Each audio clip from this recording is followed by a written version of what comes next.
ہم نے Indian media کے بھیانک کردار کو دیکھا کہ وہ کس طرح سے جھوٹی خبریں پھیلا کر ایک جھوٹا پروپیگنڈا اور بہت چیخ دھاڑ کر گالم گلوچ کر کے بہت ہی زیادہ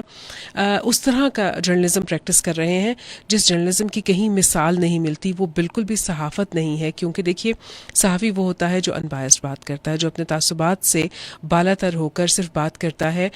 حقائق پر مبنی، تاکہ عوام تک صحیح رپورٹ پہنچی جائے. لیکن یہ جو جنگوازم اور ایکسٹریمزم کو پروموٹ کرنے والا کام اس وقت انڈین میڈیا کر رہا ہے نا، اس میں خدا نخواستہ دو جوہری طاقت کے حامل ممالک کے درمیان میں جنگ چھڑ جاتی ہے، روایتی جنگ چھڑ جاتی ہے اور دونوں طرف جانوں کا نقصان ہوتا ہے، تو اس کی بہت بڑی ذمہ داری اس انڈین میڈیا کے سر بھی آئے گی، ان لوگوں کے سر بھی آئے گی جو چلا کر اپنی عوام کو یہ کہہ رہے ہیں یا اکسا رہے ہیں، اپنی حکومت کو اکسا رہے ہیں، اپنے لوگوں کو اکسا رہے ہیں اور دنیا کو یہ بتانے کی کوشش کر رہے ہیں کہ جنگ جو ہے وہ اس وقت ان کا حق ہے اور یہ ہونی چاہیے.